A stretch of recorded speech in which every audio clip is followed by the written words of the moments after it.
बच्चों, तो हम अभी चर्चा कर रहे थे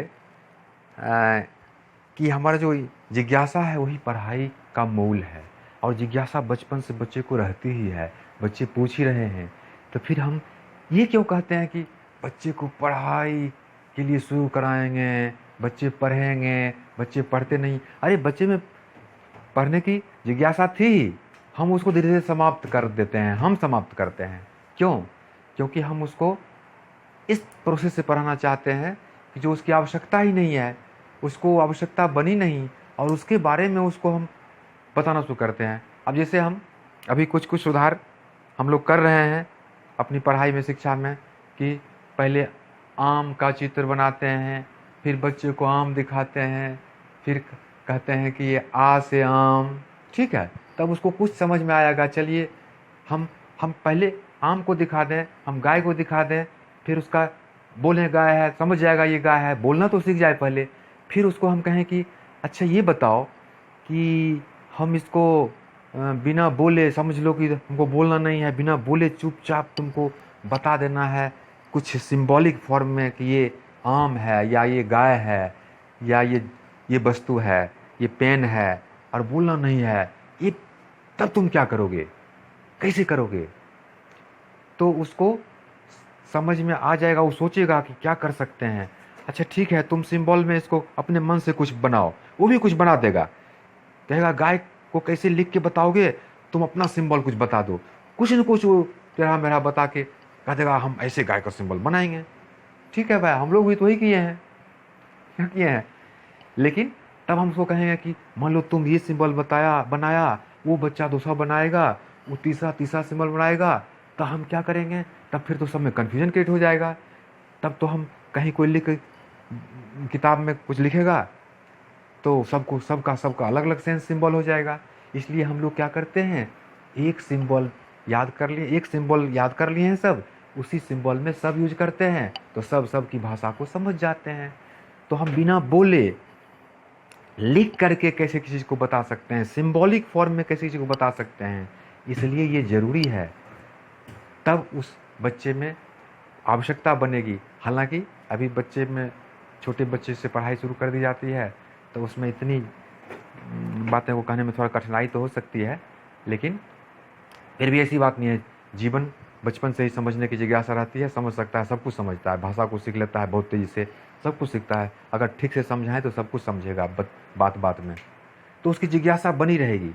हम क्या करते हैं कि उसकी कोई आवश्यकता नहीं है, उसकी कोई आवश्यकता नहीं है जिस चीज़ की, उसके बारे में उसको रटवाते रहते हैं, उसको बताते रहते हैं, उस रटो याद करो, बस उसका इंटरेस्ट समाप्त हो जाता है। एक ये छोटे बच्चे के लिए हुआ।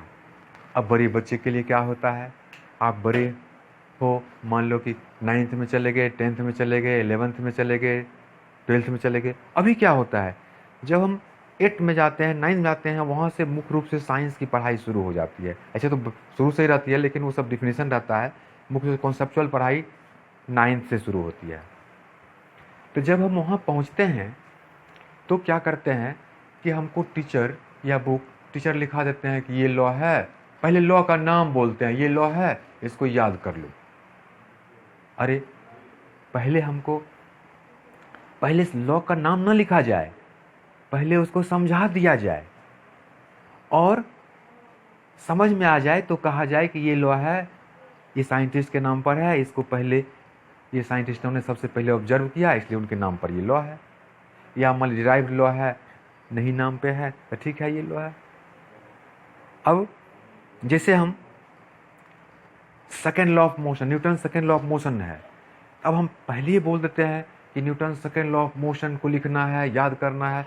मैंने देखा है कि laws of motion, first second और थर्ड लॉ, ये बड़े बड़े 9th 10th से शुरू करके 11th 12th में पढ़ते पढ़ते ऑनर्स तक के स्टूडेंट को भी ठीक से समझ में नहीं आती है और याद नहीं रहता। फिर पूछो तो याद करने लगे कि अभी भूल गए हैं। जब या कोई भी लॉ, ग्रेविटेशन लॉ है, थोड़ा लगता है भूल गए हैं, याद करने लगते हैं। अरे याद तो तब न करेंगे जब हम याद किए हुए हैं तो भूल जाएंगे, तो फिर से रिमाइंड करना पड़ेगा। लेकिन समझे हुए हैं तो नहीं भूल सकते हैं। तो समझने और याद करने में बहुत बड़ा डिफरेंस है। तो फिजिक्स साइंस समझने का चीज़ है, याद करने का नहीं। मैथ समझने का चीज़ है, याद करने का नहीं। हम याद करने की जब कोशिश करते हैं तो उसी में हम प्रेशर में, उसी में हम टेंशन हमको होती है, उतनी बातें याद नहीं रह सकती है। हम कैसे याद रखें इतनी बातों को। फिर हम को एग्ज़ाम का प्रेशर रहता है, स्कूल में नंबर लाने का टेंशन रहता है। तो याद करके हम और समझें अगर तो बहुत छोटा चीज़ है, याद करें तो बहुत भारी भयंकर चीज़ है। बस इतना ही है। तो हम जहाँ भी चलें समझ के चलें। और हम आते हैं कि हम समझेंगे कैसे, कैसे समझेंगे किसी बात को। अब क्या है कि मैंने शुरू में ही कहा कि पढ़ाई का मतलब बस इतना ही है, व्हाट, व्हाई, हाउ। पढ़ाई का इतना ही मतलब है कि व्हाट का आंसर जान लें, व्हाई का आंसर जान लें, और हाउ का, जो भी हमारे पास है, नेचर में है, हमारे अंदर है, सब कुछ में हाउ, व्हाट, व्हाई, हाउ लगाते जाओ, सब कुछ का आंसर मिलते जाएगा। यही तो पढ़ाई है, चाहे जीवन की पढ़ाई हो, चाहे अध्यात्म की पढ़ाई हो, चाहे साइंस की पढ़ाई हो। तो इस सब में हम इतना ही है। अब हिस्ट्री की पढ़ाई हो, ज्योग्राफी की पढ़ाई हो, तो वहाँ भी हम लगा सकते हैं, लेकिन कहीं कहीं हमको नाम तो याद ही करना पड़ेगा। याद करना पड़ता है, बस इतनी ही बातें, नाम है, या हम कुछ डिफिनीशंस देते हैं। अब वेलोसिटी का डिफिनीशन दे दिए कि डिस्प्लेसमेंट पर टाइम को हम वेलोसिटी कहा करेंगे। ठीक, अनेक शब्दों का एक शब्द हम हुआ, हमको अनेक शब्द ना लिखना पड़े, उसके बदले में हम एक ही शब्द का यूज कर लें। इसके लिए हमने सिंप्लीफाई करने के लिए हमने एक उसका नाम दे दिया, वो भी नामे हुआ। तो नाम को हम समझ लें कि वेलोसिटी का क्या मतलब हुआ, तो डिफिनीशन हम कर सकते हैं उसको। तो डिफिनीशन को भी समझ के याद कर लें, नाम को याद। अब नाम हम किसी का नहीं याद करेंगे तो भूल जाएंगे, तो पूछना पड़ेगा भाई आपका क्या नाम है। नाम तो याद ही करना पड़ेगा। और क्या याद करना है, तो कुछ लॉज हैं नेचर में जो फंडामेंटल हैं, फंडामेंटल हैं, बेसिक हैं, जिसके बारे में हम वाई नहीं कर सकते हैं। वहाँ फंडामेंट का मतलब यह है, वहाँ हम वाई नहीं कर सकते हैं, यानी कि वाई का आंसर ही नहीं मिला है। जैसे यूनिवर्सल लॉ ऑफ ग्रेविटेशन है, अब हम ये कह दें कि मास मास में अट्रैक्शन क्यों होता है, क्यों होता है, कोई आंसर नहीं, अभी तक साइंस के पास पता नहीं है। लेकिन होता है, ये एक्सपेरिमेंट से देखा गया है, होता है। और मास के प्रोडक्ट का प्रोपोर्शनल होता है, ये भी एक्सपेरिमेंट से देखा गया है। डिस्टेंस के स्क्वायर का प्रोपोर्शनल होता है, ये भी एक्सपेरिमेंट से देखा गया है। क्यूब का प्रोपोर्शनल नहीं होता है, आर पर पावर 1 का प्रोपोर्शनल नहीं होता है। अब आप कहेंगे कि क्यों नहीं होता है, तो कहेंगे भाई एक्सपेरिमेंट करके देख लीजिए, एक्सपेरिमेंट में ऐसा ही है, ऐसा ही है। अब ये रिसर्च का मुद्दा है कि आप रिसर्च कीजिए भाई क्यों नहीं है, कैसे है, अभी तो एक्सपेरिमेंट से देखा गया है। तो नेचर में सारी लॉ जो हैं उसको हम दो ग्रुप में डिवाइड कर सकते हैं। कौन सा, फंडामेंटल यानी कि बेसिक, और डिराइव्ड। उसी को हम कहते हैं इंडिपेंडेंट और डिपेंडेंट। यानी फंडामेंटल जो हुआ वो इंडिपेंडेंट हुआ क्योंकि वह किसी से डिराइव नहीं हुआ है, किसी पर डिपेंड नहीं करता है, सीधा एक्सपेरिमेंट से आया है, यानी नेचर में प्रेजेंट है, नेचर में प्रेजेंट है।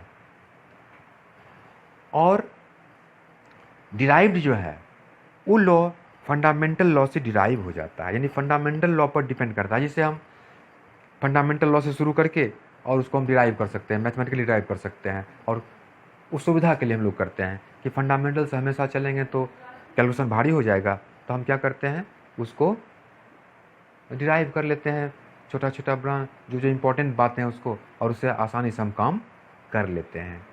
तो इस तरह से ये बातें होती है। तो इंटरेस्ट कैसे जगा रहेगा, हमारा इंटरेस्ट कैसे जगा रहेगा, जिज्ञासा कैसे होगी, हमको इंजॉय कैसे होगा फिजिक्स से।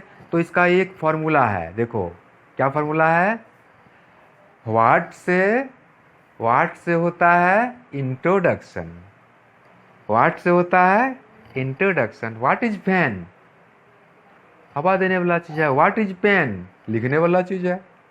या मान लीजिए पेन है, या what is this, this is pen, what is this, this is pen.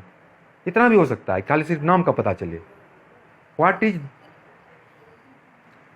कोई भी चीज के बारे में पूछ सकते हैं, what is this, what is this, this is board, what is this, this is chair. तो नाम का पता चला कि ये नाम इसका क्या है। तो व्हाट से नाम का पता चलता है, why is this, why is this, तो उसका पर्पस पता चलता है, उद्देश्य, यही मूल चीज है, जब तक हमको किसी का प्रयोजन पता नहीं चलेगा कि किस काम के लिए है, तब तक हमको उसमें इंटरेस्ट नहीं आएगा। वाई तो हाउ से होता है इंट्रोडक्शन, और वाई से होता है इंजॉय। वाई ही है इंजॉय, और वाई को ही हम छोड़ देते हैं, हाउ को पकड़ लेते हैं सिर्फ। हाउ से होता है आगे बढ़ना, हाउ से होता है आगे बढ़ना। कैसे, वो प्रोसेस है कि हम कैसे आगे बढ़ जाएं। मैथ का न्यूमेरिकल बनाना है तो कैसे आगे बढ़ जाए, बना लें। हमको मशीन बनाना है, कैसे बढ़ जाएं। हमको घर बनाना है, कैसे बढ़ जाएं। हमको फैन बनाना है, कैसे बढ़ जाएं। हमको मशीन बनाना है, कैसे बढ़ जाएं। तो हाउ से होता है आगे बढ़ना। तो ये 3 फार्मूला, एक सूत्र हो गया। व्हाट से होता है इंट्रोडक्शन, वाई से होता है इंजॉय, हाउ से हम बढ़ते हैं आगे। हाउ से होता है आगे बढ़ना, और वाई को छोड़ के हाउ को पढ़ते हैं तो अपने लिए टेंशन करते हैं, वही हो जाता है हार्ड। साइंस और मैथ के लिए एलर्जी पैदा करते हैं। तो हम लोग यही मिस्टेक करते हैं, यहीं पर मिस्टेक करते हैं। क्या करते हैं, वाई को छोड़ देते हैं, हाउ को पकड़ लेते हैं, जाते हैं मैथ पढ़ने के लिए। क्या करते हैं, डिफरेंशिएशन पढ़ना है। सर कुछ फॉर्मूला लिखा दिए 10 को डिफरेंशिएशन का, 10 फॉर्मूले लिखा दिए कि ये सब फॉर्मूला याद कर लो। अब फार्मूला पर बैठाना सिखा दिए, ऐसा रहेगा तो ऐसा करना, ऐसा रहेगा। अब फार्मूला याद कर लिए और उसको फार्मूला पर बैठा रहे हैं।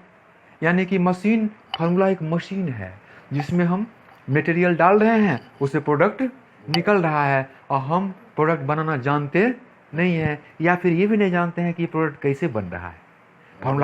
फार्मूला का सहारा है। उसी में क्या होगा, अगर फार्मूला बेस्ड क्वेश्चन नहीं है, थोड़ा ट्विस्ट कर दिया, घूम गए, हो गया, सब गायब, सब चौपट।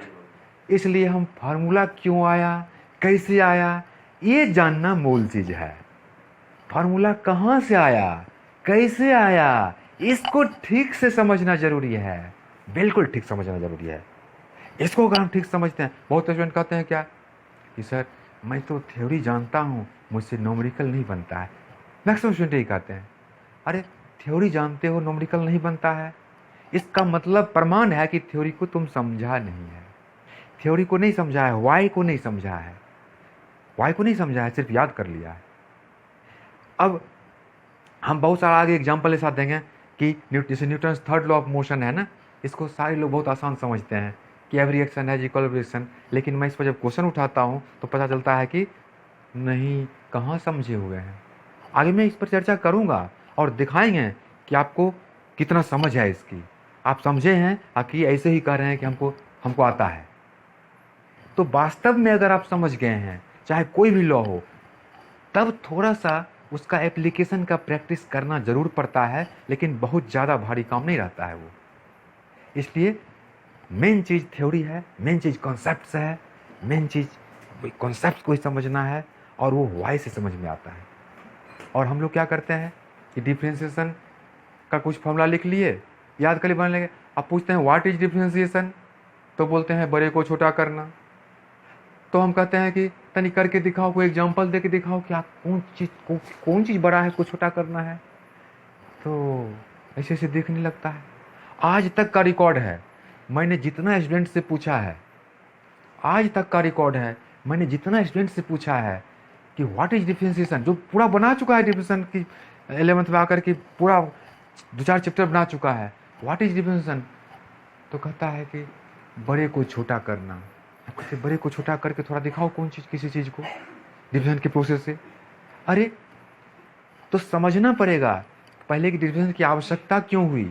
क्यों, जब किसी चीज़ की आवश्यकता नहीं हो तो उसको हम क्यों पढ़ें, अनावश्यक चीज़ को हम क्यों पढ़ें। भाई अनावश्यक चीज़ को पढ़ाओगे तो एलर्जी होगा ही, टेंशन होगा ही, तब कहोगे कि ये पढ़ता नहीं है, इसको पढ़ने में नहीं मन लगता है। तो मूल रूप से हमारा जो सिस्टम है, ये सिस्टम ही दोषी है, हमारा बच्चा दोषी नहीं है।